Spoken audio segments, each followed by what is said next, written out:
right, well, I hit the button, so I guess we're recording. Oh, okay. And we're on. Oh, we start with this. You have a theme? Oh, here it is. Thank you, SoundCloud, Ty Cobb, No Rights guy who we give credit to. Nick! What's up? Host Nick. Welcome to the party. Because it's an awesome bumper jam. I think we had fun. Well, I know we had fun last time, and I still don't know what order these are going to come out in, but I had fun last time recording with our first guest host. It was killer. Super fun. I thought so. We're recording now. So we're recording a podcast. This is the Focused on Nothing podcast, as so few people know. The premise is I generally pick a topic, or Nick's wife's chat GPT picks a topic, and then we take a good long focus look while we're focused on nothing. Tell some stories, have some laughs, I hope. If it's boring, turn it off. I don't know what to tell you. And probably, maybe, if all goes well, we can learn something fun, have a good time. Always something to learn. Well, yeah, I'm pretty dumb, so it doesn't take a lot. I suggested tonight's topic to you, host Nick, which I don't have to call you that anymore. And you were like, is there enough to talk about on that? And it turns out, yes. I have 8 pages of notes. I'm not sure how long this is going to take. Oh, update, recording update. I think, now take this with a grain of salt, I may have an engineering degree. I may play music, but recording and setting the tempo on this recording device with the measures and beats per measure has thrown me for a loop to this point. Right now, I'm pretty sure I have it set to where one bar is 1 second. We're still doing this. There's Did I say that last time? Did I have that last time? No. Well, no, I think I'm still trying to figure out how to figure out how long we've been recording. Yeah, I don't know if we talked about it while we were recording, but we have talked about this where it doesn't measure just in regular time. No, it's not time. It's musical signature, right? Yeah. So it's not. So it has to. I have to I have to do a little bit of math.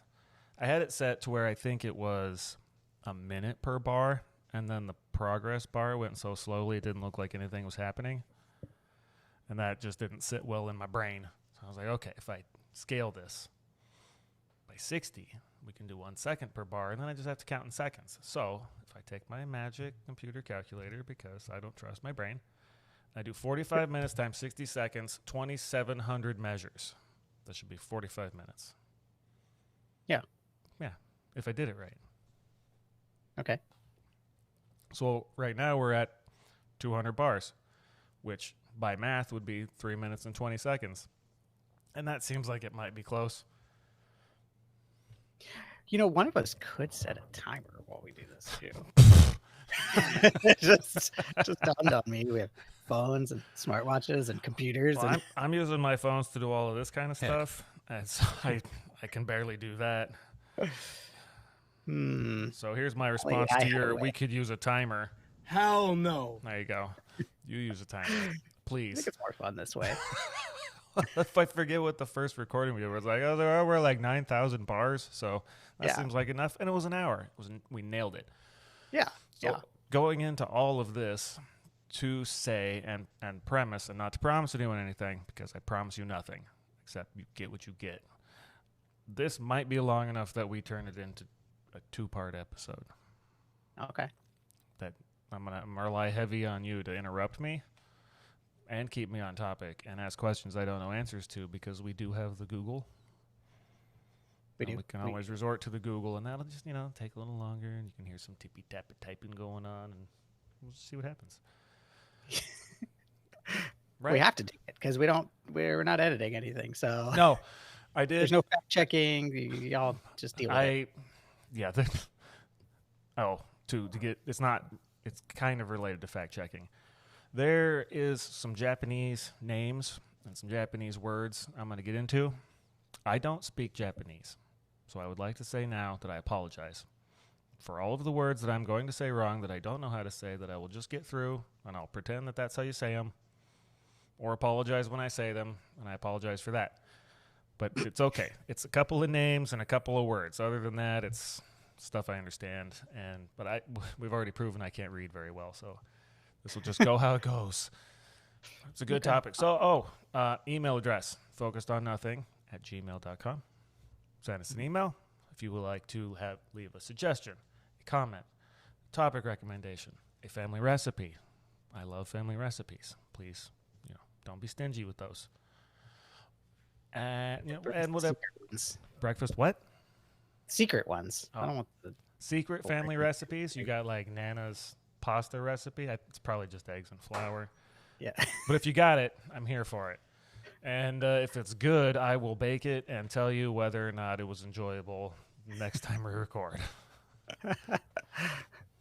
But word to the wise on that one. I've cooked a few things. I can tell if it's probably a shiesty recipe. So keep it clean. Yeah, as if anyone's going to hear this. But if you do, there's probably going to be like dozens of people that hear these initially. So I'm here for the recipes. Me sending you recipes. Bro, I'm here for it. I have recipes from, what was it? It was a cookbook that was published, and then somebody published it online on some social media that you never saw, and that was fine. But it was recipes from Santa Maria, California, like from the popular restaurants from like the 60s. Huh. And because I have a memory and prepared, can't tell you what they were.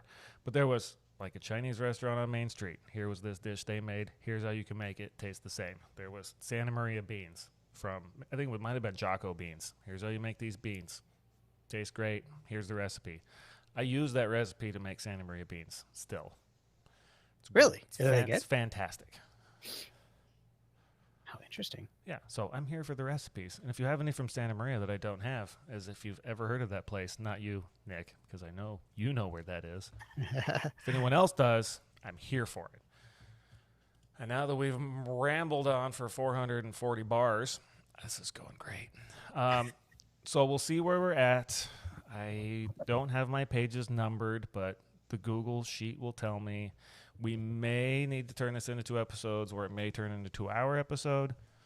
So we'll play that by ear. No promises, people. Stay tuned. The Pinto episode, however, was an hour and a half, and it's glorious. So whether I published it already or it's coming, I hope you enjoyed it, or look for it soon. Mystery voice. Right? It's good. Oh, yeah. and host Nick, you made us a webpage. I did. I mentioned not having a webpage on the Pinto episode, and I was not digging on Nick, listeners. We didn't have one. We talked about it. We've talked about a lot of things. Some of them have come true. We're recording. True. We have equipment. Seems to work. I can play random sounds, which is fun when I remember to do it. It's going pretty well. And Nick now has created us a webpage, and soon it will be live to the world. And when it is, I will give you the address. And if that's not a reason to come back or listen to the next hour and a half of whatever happens, I don't know what is. Yeah, it's going to be very exciting. Well, I was excited. You sent me a link. You're like, here's the login. And I went there. Great bios. Whole bunch of amazing merch that looks like some pre-stock shape things, but there's potential. That's what I'm saying. It's good. Yeah. I like it. It'll get there. Yeah. So, we forgot last time, because it's been summer. Summer's ending now in the 2025 where we're at. It is September. I went back to work after a long vacation. But you went camping, and we never talked about it. I thought that would be fun to chat about on here and see what it's like. What is surf camping like? Yeah, that's right. Well, it's just camping near the beach and then surfing. Okay. In there. That's it. all up in that beach, but in the water though, right? Not on the sand. Yeah, of course. Okay. Yes. How was the swell? It was almost non-existent. That sounds like it sounds like a good way to not drink a lot of salt water. Yeah, but it's doesn't make for very much fun. But I mean, it was still glorious. It was wonderful. So it was the first time you're in the water. We were up in Malibu. It's about as good as it gets in the summer. Malibu sounds okay. Were there just rows and rows of $1 million cars along the side of the road that were covered in inches of dust because they just get deserted there all the time? There were rows and rows burned up. Ooh, cars or just the hillside? Cars. There's like Ugh. there's a Porsche, just That's completely just a Porsche. burned That's out. fine. There were just homes that are just gone. It's From- pretty shocking. From the big LA fire with the head no From the- water, right? Yeah, from the Palisades fire. Palisades. Yeah, it was pretty shocking. I didn't realize it went up the coast that far, and most of a good portion of it was on the ocean side, which, like, for anyone who's been to Malibu, you know what I'm talking about. But it's That's these where you homes are put. There's the road, and then there's a row of houses, and then it's just sand and ocean. literally Right. they On are the other side of the road is where the in the hill sand. is. Yeah. Yeah, and I would say like 75% of those houses are just gone. Gone. It's pretty weird. And there will be like one that's still there. Somehow it escaped it. That's So yeah, that's unfortunate. it really yeah. It's pretty. I'm not gonna poop on the people who have the $1 million Malibu house and be like, they can afford it. I'm like, that sucks. Even if you have insurance or could afford to lose, that sucks. Yeah, it's still a bummer. There's It's nothing still, you did for that. That just happened. Yeah. Well, and apparently a lot of those people had lived there for many years. And I mean, a lot wealthy, super wealthy people. Yes, wealthy property, or expensive property, but yeah, like a lot of the other homes, just like inland in the regular city area, were passed down, and then obviously there was insurance stuff going on. I'm not going to speak to that. I don't have any details, but it didn't sound great. But to be able to rebuild a house, and especially if you didn't get insurance payment, like you couldn't have potentially afforded to buy it in the first place. And now what are you going to do? Like my house, I live on the surface of the sun in Arizona. It's hot. Bought this house 14 years ago ish on a much lower salary. To buy this house now, I'd look at the payment and go, no. Yeah. It's just because the market's so crazy. Yeah. So that sucks. No two ways about that. That's a bummer. Truly, yeah. But the rest, I mean, the camping trip was great. We had a really good time. It was just, there was 4 of us, and we're all in our 40s, and we just acted like a bunch of teenage idiots. Brought our electric bikes, skateboards. Did you set up your tents below the high tide level so you'd have a super fun time when the night came? Yeah. Well, the campsites are a little inland. Oh, campsites. That's right. Yeah. But yeah, it was good times. Sweet. And then you just went on one yourself. Oh, I went on a motorcycle camping trip, which is not related to the ocean at all. And how was it? It was amazing. It's a bit of an adventure. So it was 2 nights, planned on like 400 miles. I've got this, I would call it nearly antique touring bike that was gifted to me, and I very much appreciate it. Super rad. But it's got saddlebags and a trunk and just this thing that I never would have bought, but really enjoy riding. Super comfortable. So I loaded that thing up. You mentioned camping chairs before we started recording. Bungeed camping chairs to the saddlebags. I was like, why wouldn't I take chairs? I'm camping, right? And then road. We planned on going 200 miles. It was me and a buddy, or 400 miles total round trip. And then the first night we get to camp, it's off the paved road, and it's just this gravelly thing, and it's the super rustic campsite up by Mormon Lake, Arizona. Really green, beautiful trees, nice and cool. Get there, start setting up camp. He's like, I'm going to move my motorcycle by my tent. And I was like, why? And he's like, so it's by my tent. I was like, okay, man, you have a good time. Enjoy yourself. And he's having a hard time moving it. It's like, why am I stuck on a rock? What's going on? And I look over at him like, what are you doing over there? And he looks down and he's like, my tire's flat. No reaction. Nick's like, that's fine. We are 30 to 35 miles from anything that resembles a town, and homeboy's got a flat tire on the back of his motorcycle. Sorry, I was just picturing. We were both just like I'm sorry. What happened?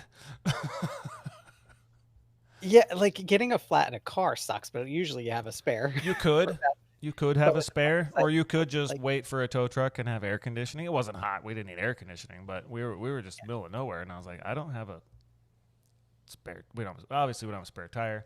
We don't have a jack. I brought a small toolkit in case I needed to get to like my battery, jump start something, replace a light bulb. I don't know, small stuff.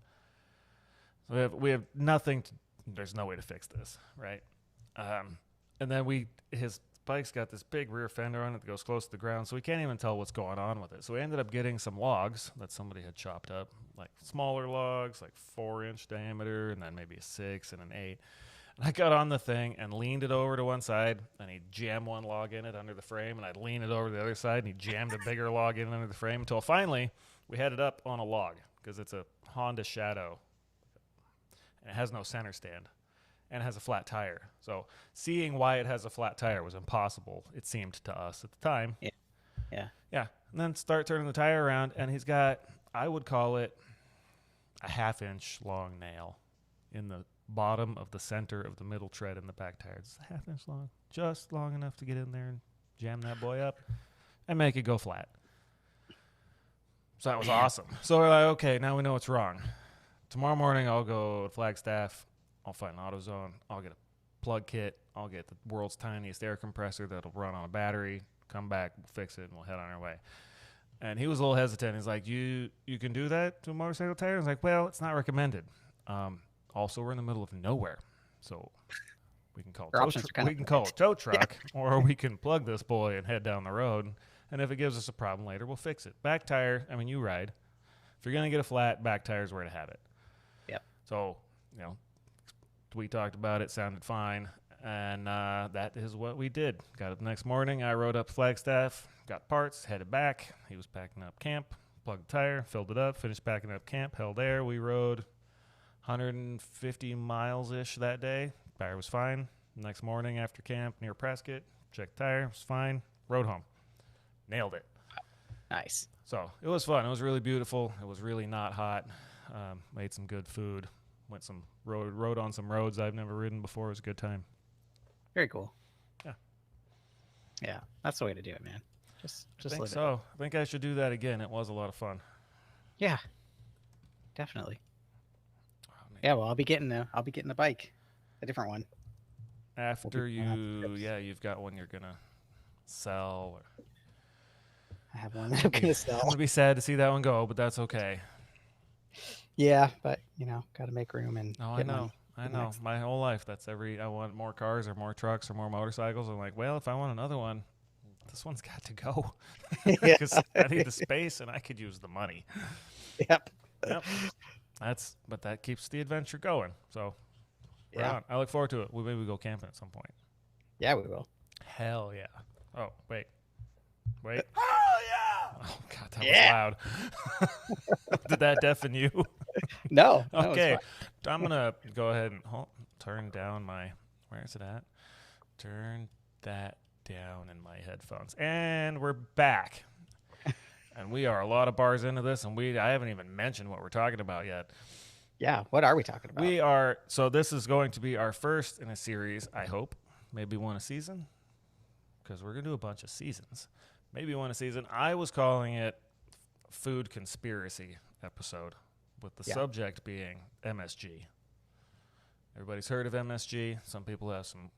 I have a great opinion about it. Some people have some negative opinions about it. There's a whole lot of, I think... Potentially, just from the few, I don't talk to a lot of people. A few folks I've talked to, there's been some mystere about it, if you will. But I don't know if it actually fits the definition of conspiracy. I mean, there's controversy. Yeah, that Can I guess what it stands? Because I think I know what it stands for. I mean, you could. Yes. I mean, I know. No, I'm not going to say. No, I'm not going to say that. I'm not. Yes. Monosodium glutamate. You nailed it. Yes. Not planned pop. I don't know what it means. No, that's fine. Not planned pop quiz. Directly to follow. Gluten. I mean, it's one sodium, right? Things generally bonded with a sodium. Not all things. Table salt. So I'm gonna skip the quiz and just say it. Table salt is sodium chloride. There's a chlorine and a sodium, so you could try to sound silly and call it like monosodium. That's not the scientific name for it, but it is. It's a chlorine and a sodium. They ionize. One's negative, one's positive. They stick together really well, and that's table salt. So salts can have a bunch of different ions attached to them and be classified as salts. Again, not a chemist, but like potassium chloride is another popular table salt that I'm told is like littler than sodium chloride. I don't know. Guy I work with loves the stuff. He uses it on everything. KCl, potassium chloride. It's a table salt. Maybe it's like the green is smaller? Yeah, it's what I didn't check. You can buy it at the store. It's with all the other salts, little potassium chlorides. What I did discover doing field research, which we'll get to later. I've been accused of burying the lead. I'm not going to bury the lead on this. What was I going to say? Food conspiracies, MSG, bad rap. It's not bad for you. That was the lead I'm not going to bury. There was some research that tried to prove that it was, and there was a whole bunch of stigma around it for a long time. Yeah. Whole bunch. I remember being a kid and just seeing it like out. Yeah, like the Chinese food restaurants just have a sign under their sign that says no MSG. The big slash through the MSG. Yeah, with the circle slash, like no smoking, no MSG. Yeah, because it was at the time stigmatized to where if you did use it, it was like this poison. You could be sick, or they could be. Didn't find any accusations of those restaurants like trying to hurt people, but it was bad. It was bad for business. It was probably bad for a lot of families. It's a kind of a type of salt. And if that's totally false, you can email us. Are we talking about MSG more, or was this? No, the whole episode's about MSG. Oh, okay. And the whole stigma. Because I want to know what the deal is. Like, I want to know why. Like, what else is in it that it was? Because if it was just salt. So it's glutamic or glutamic. One of those. I'm gonna call it glutamic acid is the basis for it, and then that bonds with the sodium, and it becomes this super stable, powdery, kind of brownish, whitish stuff that looks kind of like salt, like table salt, and it's monosodium glutamate. And apparently, it's really good at seasoning stuff, and that was and still is its purpose. I wonder what it tastes like by itself. Like, is it just like super salty salt? No, from what I've read by itself, it's actually not very good. Huh. So I bet that.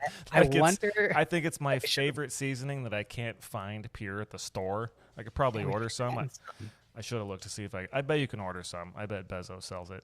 But like I went to a local grocery chain and looked at all of their seasonings and looked at all their salts, and they did not have just here's a bottle of MSG, but you used to be able to buy it. Yeah. And I'll get to that. I'll get to the beginnings of it. Oh my God, tangent alert! That was supposed to be a sounder for when I go on a tangent, and my hand touched my phone. I apologize. Have you ever? It's a weird question. Have you ever licked a bouillon cube or like taken a little nibble? Like a chicken bouillon cube. No. You know what I'm talking about? Have you? Yeah, of course. Because did it have MSG in it? Of course. He says, of course. Oh, I should have done that too. I'm sorry. Well, it tastes terrible, but because it's so concentrated. Of course, but you're like, terrible. This should taste good because it's so. It makes a chicken broth or whatever. It's delicious. Wait. I know you don't. Maybe you haven't had a drink in a while, and good on you if you haven't. But you've had whiskey. Yeah. Did you at any point in time have a whiskey you were like, this is pretty good? Yeah. You could say no. No, I had. Yeah. Okay. Yeah, okay. sure. Okay. Okay. Take that I one. couldn't tell you what it necessarily was. Nope, not going there. Not calling you out. Have you ever had Everclear? Oh God, no. Okay. Because I've made that mistake. It's not good. Well, I can't. Well, yeah. right. Well, no, it's to your point. It's super concentrated. And you're like, nope, shouldn't have done that. It's supposed to be like 80% alcohol or something, right? Oh, it's more than that. Oh my God. Oh yeah, because that'd be 80. Everclear. Proof is double the alcohol, so like 90 proof is 40% alcohol. Not the band. Hold on, I'm Googling. 189 proof. There's a ban. Oh, the Googler says there's a ban on 190 proof products. But 189 proof, let's have 94.5%. how can you get it to 189? You just really? keep distilling it until there's not much left. Yeah, but they just I don't. I mean, 189. I said if you didn't hear what I said I don't know. Well, no, I wasn't calling you out. I was just No, I know. calling out the Everclear, big Everclear. Yes. Ooh, that's just a whole aisle of Everclear at the store. There might be one little bottle section at the questionable liquor stores. Oh, I've seen it at the store. I mean, that's where you get it. It's not like black market. Well, it's like moonshine, basically, right? No, I think moonshine's good. Oh, really? I don't know. What are you supposed to use it for then, Everclear? I would recommend if you don't have floors to clean. No, MSG is good chance. No chips, MSG, and chips, and we'll get there in a second. Okay. If you must buy Everclear, I would say make yourself like a nice punch with some fruit and put a lot of soda in it or something. It's because it has to be at least half of what it is. It's too much. Got it. Okay. Because you really probably only need a little bit if you're making like a punch. You just put a couple drops. Or just fill up a watermelon with it if you're into that kind of thing. I don't recommend this. I've never done that. Okay. You could do that, and then you could have a piece of watermelon and wake up next week. Don't do that. Listeners, no. Don't lick bouillon cubes. Don't drink Everclear. There's got to be a bouillon cube challenge out there. An Everclear bouillon cube challenge. Oh, drop one in there. Oh, man. You just created the world's worst shot. Yeah, the worst TikTok challenge. Oh, man, that's your break into social media. Yeah, that's it. I think I just found it. Here for it. Anyway, sorry. Okay. No, you're fine. I already hit the tangent alert accidentally before I was supposed to hit the tangent alert. So we've just been on a tangent the whole time. Well, that's part of the game. It is. If we get 20 minutes of MSG in here and then I just stop recording, this is a 2-part episode. Thank you, listeners. Enjoy. Yeah. My wife and I have this fun thing where we'll get on a topic of like, I don't know, I don't even have an example, but like something where we'll be talking about like table salt. And then halfway through we're like, are we boring? No. It's like, no, maybe we're just spend a lot of time talking about table salt. Maybe these are the important things. You have to use table salt for the rest of your life. Yeah, I know. It's fascinating. And I didn't realize that it was a sodium and a chlorine. Yeah, 2 things that normally would explode and set your house on fire or just kill you. But you bond them together and matrimony. Great. Wait, sodium by itself would? Oh, because sodium is an explosive metal. Isn't that in dynamite or TNT or something? That's trinitrotoluene. I'd have to look it up. Oh, okay. I remember the movie from I remember the name from some kids movie from a long time ago. No, not. I mentioned engineering. It wasn't chemical. That's close, though. My classmates might still be embarrassed, but that's fine. Because while I hope they hear this, it's not likely. I mean, yours is kind of related. Material science, yeah.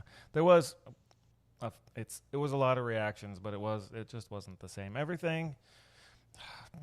Wait. Sorry. So everything in material science, I'll keep this one brief, is a solid.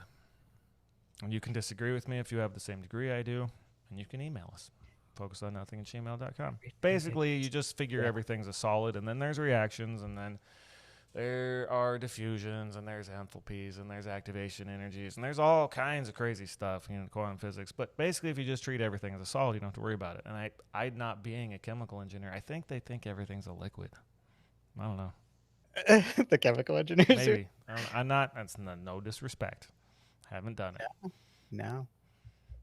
That seems more like they have a lot more liquid experience than I do. When we dealt with liquids, we were just like, yeah, it was a vapor, which was tiny solids, and it's just on its way to being a really big solid. Like, we're getting there. Liquid is just nucleation. It's on its way. Okay, that's not what we're here to talk about. We are here to talk about MSG. Why are we here to talk about MSG? Because I was on a trip with my family to Southern Oregon to see my mother and my grandmother, and my sister and my niece happened to be there. It was a fun trip. We were out in the forest. It was a great time. And my grandmother, first night there, we're all having dinner together, goes, "Oh, hey, Teddy." That's what she calls me. I was going to do the old lady voice, but not going to disrespect her like that. Oh, okay. There's some chips on the washing machine, which is like right down there. It's a small little cabin in the woods. Would you go get those? Absolutely. Walk over there and like these chips. Like, no, to the left. And then I see, do you have a guess of what I saw? You're from where we're from. MSG and chips in San Luis Obispo and an orange bag with yellow. What do you got? I got not to put you on the spot. Wait, from there? Or from they're made in San Luis Obispo. And she had them in Oregon, and she saved them for me because she's a saint. All right, I'll tell you. I have no idea. Taco Works tortilla chips. Oh. Uh-huh. Interesting. Wow. You know what? You know what Taco Works tortilla chips are seasoned with? Sodium, monosodium. Yeah. MSG, baby. MSG. Just covered in it. There's I don't know how many ingredients there are, which is really bad for where I'm about to go. But I'll tell you what, they're delicious. They're made out of corn, oil, MSG, love, maybe a preservative. But that's it. And it says it right on the back of it, monosodium glutamate. And they are the best chips, hands down, on earth. I don't care what anybody has to say about that. Email me. I'm actually not sure I've ever had them. Oh, my gosh. I will mail you a case. But if what I'm about to do goes to plan, I won't have to. Because, you remember, so we've talked. I just Googled a picture of them. I do recall. You've seen those. Yes, okay. So slightly not off topic. He's on topic. We've talked about advertising for small businesses in our communities and or people that we know that live in potentially different communities, for free on the podcast, because, I don't know, 20 or 30 people here at some point, could be dozens. And somebody could get some business, and I thought that'd be really cool, and you seem to be on board with that? Yeah, I'm on board idea. with that. So we haven't done that yet. And I don't have anyone for that right now. But I'll tell you what. Taco Works tortilla chips are the absolute best chips on the planet. And if they want to send us some chips so we can prove that again, or support the podcast, or any other benefit, I'm here for it. And if they want to do that, they can email us at FOCUSEDONNOTHING.com, and I will give them our address. They do have different flavors too. Yes, the classic is the best. Cheese and chili cheese. And, the original is by far the best. Salsa. What I did learn about them, though, when I was doing research, was that they started as I'm going to ruin it now, and they're not going to send us chips. A taco shop? Tortilla shop. Nope. Taco shop.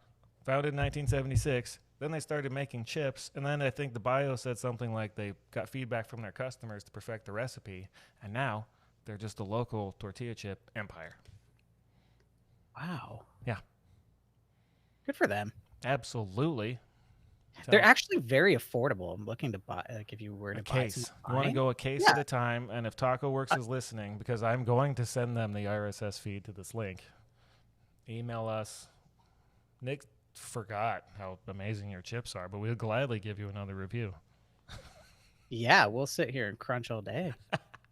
You can just listen to us. That'd be great content. Yeah. Be one, maybe, probably less than one person was like, "Oh, this AMR is really good," and everybody else would just be throwing up in their mouths, I can't listen to this garbage. Turn it off. Why did I do this? Oh, the other episodes were kind of okay. Nope, turn it off. Never again. Oh, yeah. So she had the chips. Okay. I'm almost done with the tangent story. And then I was like, oh, these chips are the best. They're made seasoned with MSG. On a washing machine? What now? She stores her chips on a washing machine? She's elderly. Okay. Maybe they were out so she wouldn't forget. I don't know. They were on the washing machine. That's what I know. There's a pantry. There's a fridge. There's a freezer. I'm not judging. That's where they were. That's all I know. And I still managed to not find them because I was like, I know where the washing machine is. And I was like, what, these Lay's or whatever? She's like, no, because she literally saved them for me because she knows how much of a gigantic fan I am of these chips. That's very So while nice. I'm eating, I'm like, I'm ASMR again. I tell everyone there who will listen, because that's what I do. Like, did you know these are seasoned with MSG? Mom was like, no. And I said, did you know MSG isn't a poison? Like, it's a fantastic seasoning, and it was all just this crazy thing that went down. And she was like, no, I had no idea. And again, because I tell people things, she was like, you should do an episode about that on your podcast. I was like, that's where it came from. that's an idea. That's an idea. And I told you about it, and you're pretty well down for whatever. And so I started doing some research, and there's a lot of it. I didn't do any research into the socioeconomic impacts of what was obviously probably terrible for. It was like Chinese restaurants were targeted specifically. Yeah. As like, oh, you guys use MSG, we're not going there. So and for the most part, probably because it started in the 60s, a lot of the Chinese restaurants were run by immigrant families who were probably dependent on the restaurant primarily for income. So did not look into all of that. It was probably not great. What I did look into was, where did this stuff come from? Who came up with it? How is it marketed? And then it gets wild with one dude, I'll get down to him, wrote a letter to the New England Journal of Medicine just asking a question, and the whole thing went wild. But I'm sorry, I'm not trying to bury the lead, okay? No, this is into a thing. No, it's for you, and then no, this is not burying the lead. This is I'm intrigued to know. Okay. I'm really curious, like, what happened. I mean, I'm trying to tell a story. Yeah. No, I'll get to it. You are. I don't want to just stop and check our timestamp every 15 minutes, but I can't count by 60 yet. So, we're doing all right. We are 36 minutes in. Oh, wow. I was pretty close. And almost talking about why we came here. So we'll see how far we get after I go through all the background, because it may be that we do the background and how glorious this stuff is, and then boop it off maybe a little short, and then do another solid hour for our first two-part. 'Cause I really don't think I'm going to get through all of this in 40 minutes. Yeah, no. And if I do, I think it'll be a bummer. I don't want to disserve our listening family. Yeah, they deserve better. Yeah, well, they deserve a better podcast. We're being honest. Hell no. That's why there are other podcasts. That's why there's. Enjoy. We got to record that one. I swear I'm going to get to the story, but we got to record the what is a podcast episode. And for anyone who's hearing this, that is not to be pretentious. It's because there's a background there. There's a story, and then there's opinions, and we can fill a whole bunch of time with opinions because we got them. Anyhow, beginning of the story, MSG. Okay. Which has an unexpected twist. And it won't take me very long to get to. Like a spooky twist? Nope. Oh, okay. It's not spooky. I was surprised and impressed. So, started in Japan. A man named, again, I said before that I was going to mess this up, so I'm not going to apologize now. I'm going to go with Kikune Ikeda. Okay. Japanese man. Lived from 1864 to 1936.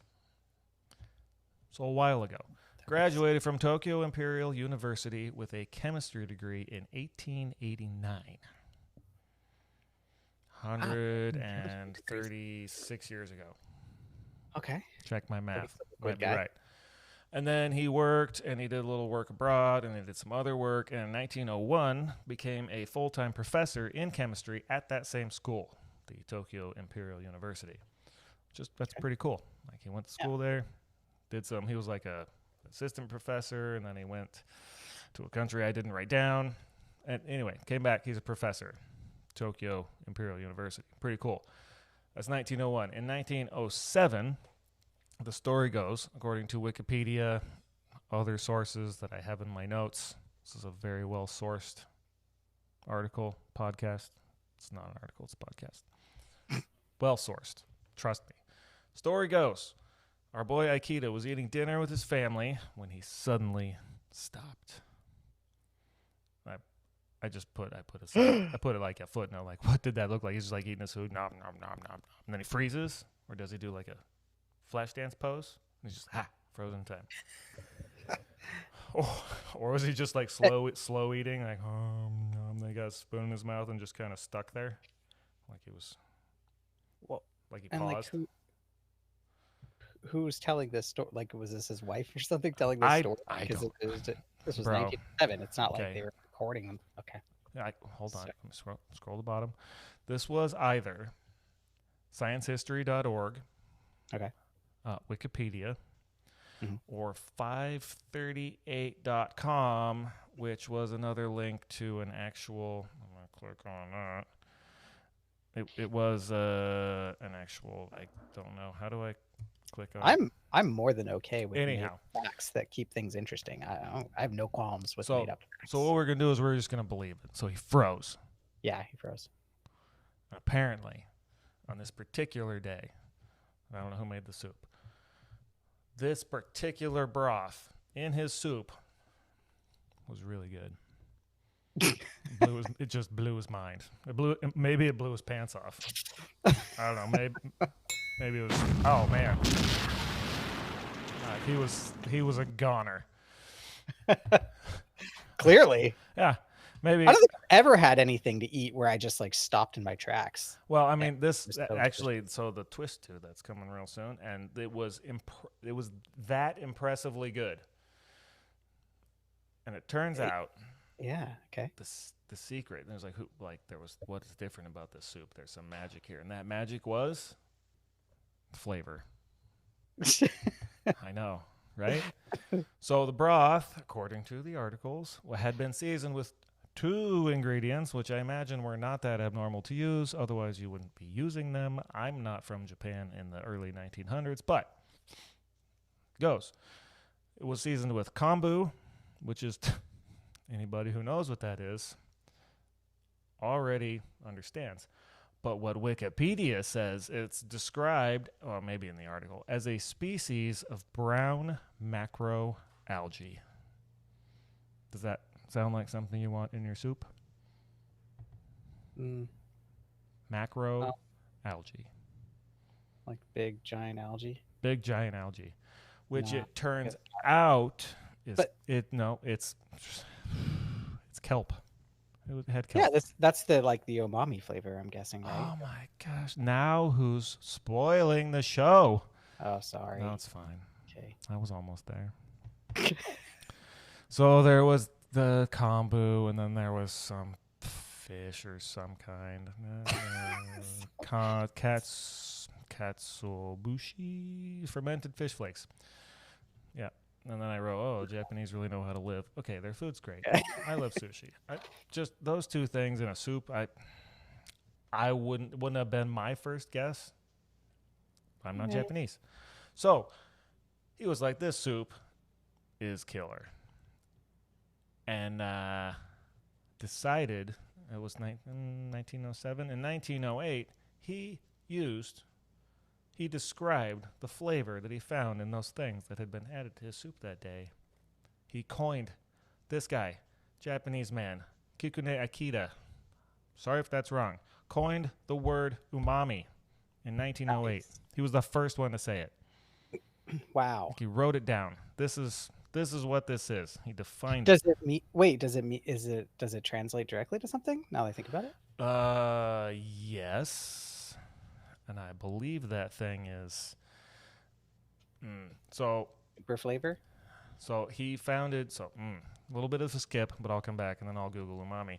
He founded the Ajinomoto company to sell MSG, which translates to essence of flavor. And I think umami is very close to that. Back to the Googler.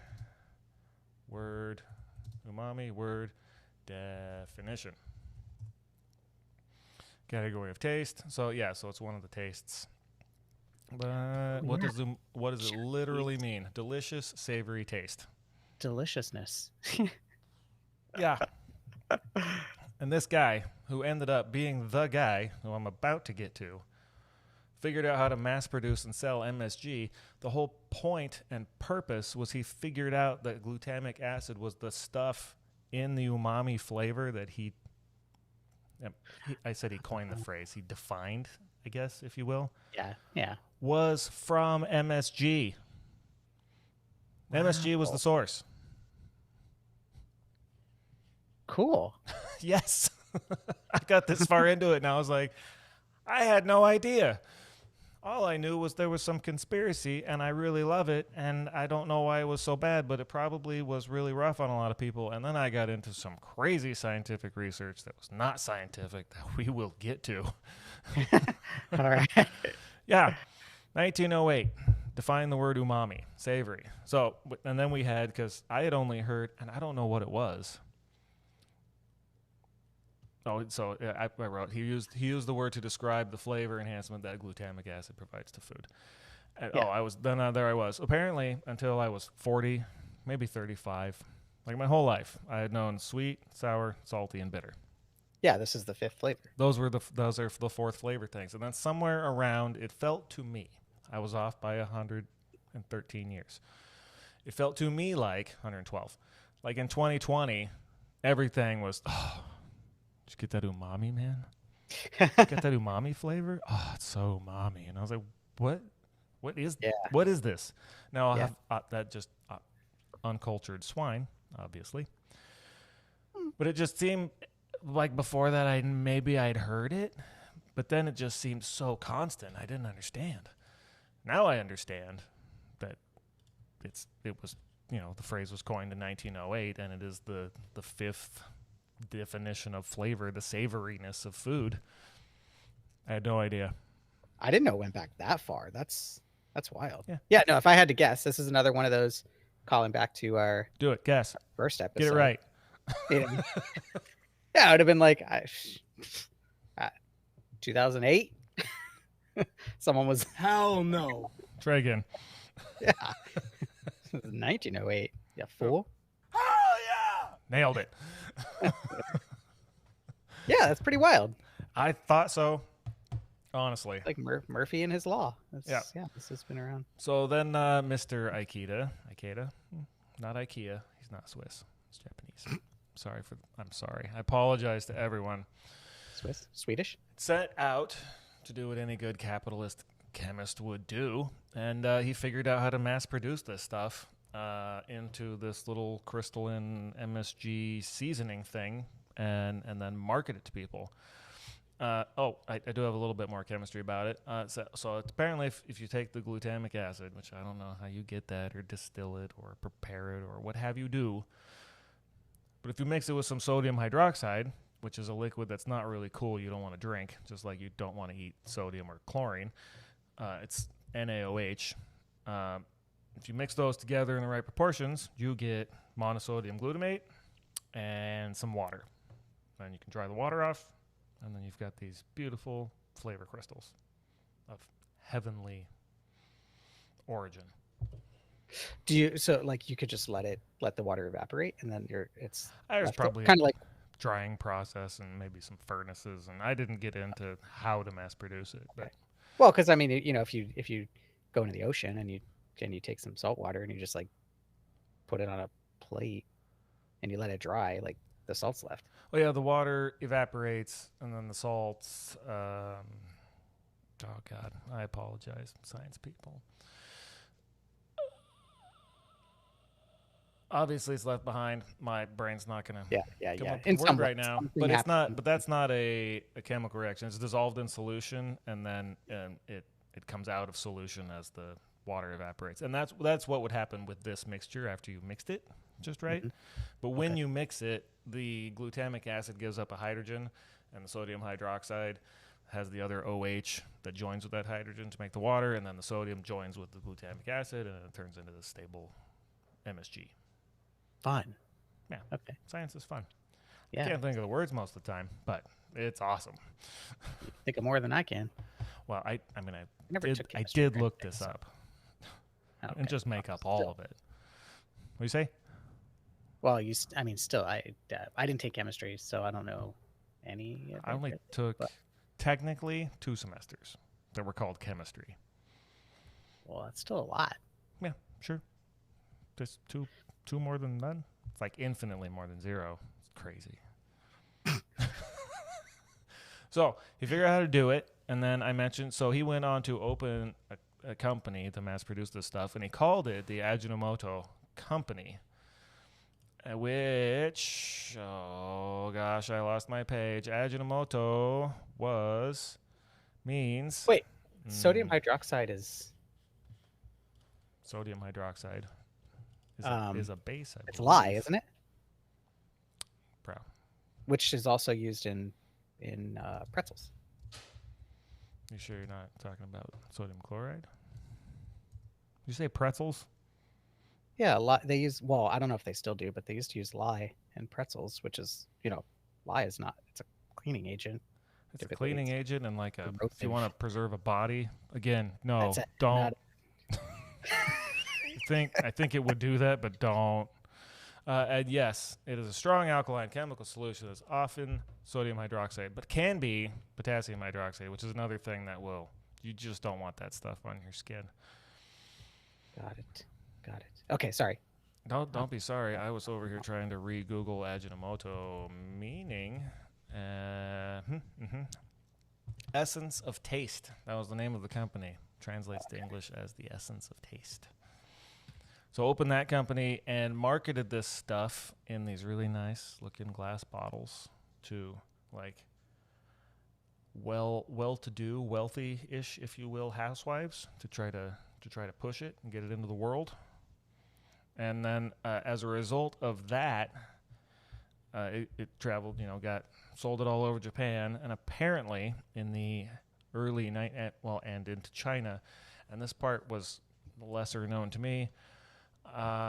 Moved into China, according to the article, I forget which one, partly because Japan was still, and I quote this, colonizing Eastern Asia in the early 1900s. Japan was? Apparently. I guess they were that. Yeah, okay. Yeah, that makes sense. That tracks. So that's how, so he made it. He was Japanese, sold it all over the country, figured out how to produce it, opened the company, marketed it to this certain group of people, and then people were traveling with it, and it made its way into China in the early 1900s. Huh. Cool. Yeah. Okay. So that's how it got to China. And obviously it's, again, to me personally, one of the best and easy things on the planet. So it got added to traditional recipes, and you're adding this amazing, now defined umami flavor to already delicious food, and it makes it even better. Yeah. Okay. Yeah. So that was the birth of MSG. I'm Cool. not going to check on our time right now because it doesn't matter.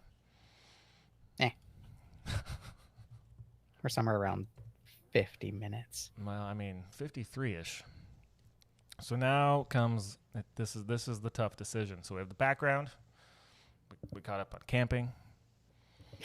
It's not past my bedtime, but I guarantee you the next bit of this with all of the conspiracy and the craziness is I mean, we got a good another episode here. So I'm going to declare that this is going to be a 2-part episode. Okay. And I'm not going to leave it on a cliffhanger as to what that is going to be about. No, this is good. Yeah. Not going to do that. What are you going to do? I'm not going to say 40 years later, after the first usage of the word umami, so 40 years after 1908, 1948-ish, where after World War II, the Chinese have been immigrating to the U.S. for a long time and bringing their recipes and bringing their spices and bringing their foods and opening up potentially some Chinatowns at that point, but basically coming here, immigrating here to work and bring their families and be successful, right? Yeah. That's no giant surprise to anyone. Oh my gosh, where is it? And I have a tangent alert. So talking to Crystal, my wife, our social media manager, our production manager, our events planner.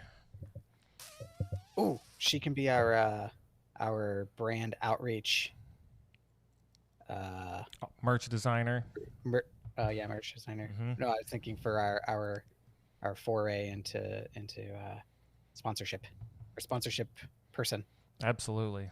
She's our our hype man. Yep. Yeah. She's that. Yeah. I'm Yeah. gonna get her a big clock to wear around her neck. Yeah. It's gonna be sick.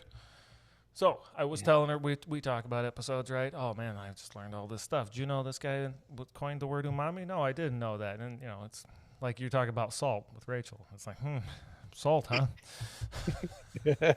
Well, it's a really good conversation. So I was telling her about it. We're talking about it, and she goes, "Oh, Zeke just had some homework." Zeke is my 6th grade, 11-year-old son. Had some homework. I'm guessing it was social studies, like a week before this, maybe 2. He said, "Do you know why so many Chinese people immigrated to the U.S.?" I said, "No. I know a lot of people immigrated to the U.S. I don't know specifically why potentially Chinese people did it." According to his homework, which is according to Arizona Public Schools, so this is false, don't blame me, on his homework, that many, not all, certainly, many Chinese immigrants flooded to the U.S. during the United States gold rush to work in the mines.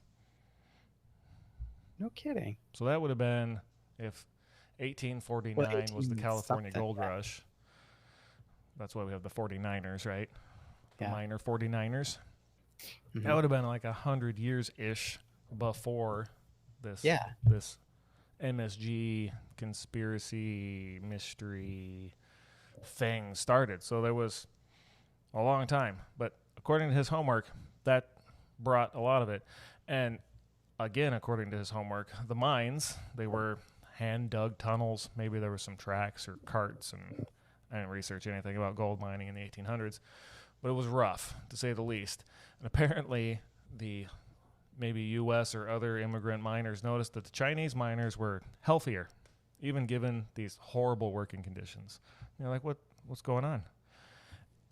And it turns out it was the food that they were eating was just so much healthier. Not necessarily the MSG, but there was probably MSG in it. Well, not initially. It was discovered 60 years later. But the food that they were eating was just like natural food. It was vegetables and meats and prepared in a nice way. And I don't know how their food would have been that much more natural than any other one's food in the 18 anythings. We weren't high on processed foods. I didn't write this homework assignment. If it's not entirely accurate, I'm sorry. But well, I mean, maybe it's the whole diet of animal fats, because it's like the blue zones, talk about blue zones of I don't know about blue zones. Oh yeah, well, there's like areas in the world, and I'm talking about a tangent. Oh, I was thinking you were talking about like types of fat. What? Okay, there's geographical areas. Well, yeah, geographical areas, and I think there's one in Japan, or maybe a couple, I don't know, where people live for a long time and they're very healthy, and it's because of their diet. And like Japanese people would eat a lot of fish and grains and stuff like that, and so it was yeah. Anyway, so maybe there was some of that. The U.S. Do you have a timeline on that? Like, would the U.S. have been not a blue zone and China? No, I don't think that was discovered until later. But I'm thinking maybe in America, with eating a lot of like red meats and bacon and the things that are generally considered high cholesterol foods and stuff. Maybe amazing. Delicious. Talk about deliciousness. I mean, but umami, baby. Yeah. Sorry, so I don't know.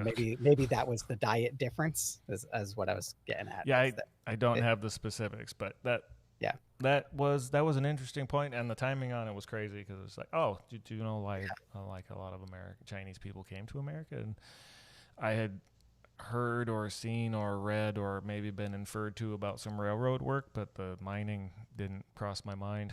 But that was, if it was mining, I mean, the California gold rush was 1840s. Yeah. Future episode topic. That sounds yes, fun. I'm an expert on mining. Just ask my notes. Anyway, sorry. All right. So that happened. They came here. There was a whole bunch of Chinese people here. Chinatowns are popping up all over the place. Chinese restaurants are popping up all over the place. It's really good food. I love it. Yeah. A lot of people love it. Nobody would have bought it if it wasn't good, right?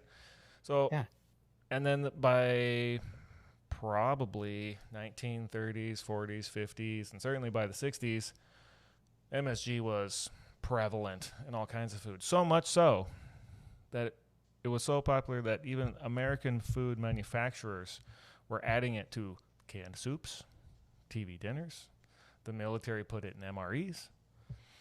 And maybe that's the only thing that makes MREs edible. I didn't look up an ingredients list for MREs.